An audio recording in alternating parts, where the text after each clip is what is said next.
Top story this afternoon, the United States, Britain and France have launched precision airstrikes on Syria in response to the Assad regime's recent chemical attack on civilians. The strikes are now over, for now at least, but we are going to connect to our Cha Sang-mi, who's on the line for the latest on this still very fluid situation.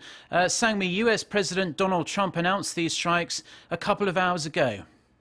Mark, President Trump addressed the nation from the White House on Friday night local time, that's at 10 a.m. Saturday morning Korea time, saying that he ordered the U.S. military to strike the Syrian regime in response for its chemical weapon attacks on innocent civilians last weekend.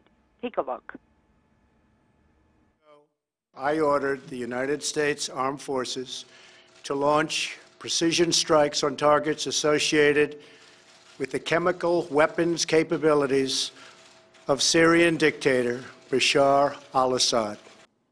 U.S. defense officials said American aircraft and ships were used in the attack. President Trump said the strikes were held in coordination with the UK and France to prevent chemical weapons from being used on civilians again.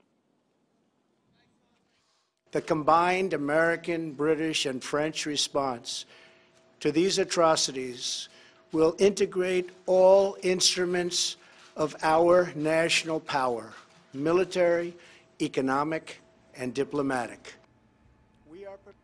Strong words from President Trump there. And Sang-mi, do we know more about the targets of these joint airstrikes? Mark, witnesses in Syria reported hearing large explosions around the capital of Damascus Friday night.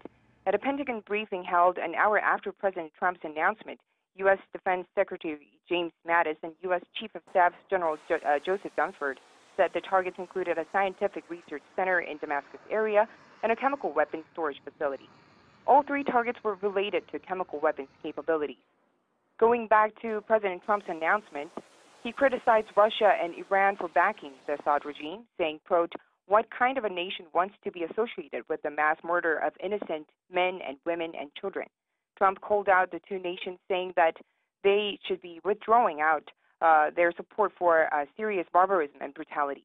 He also condemned his Russian counterpart Vladimir Putin, who promised in 2013 that they will guarantee the elimination of Syria's chemical weapons.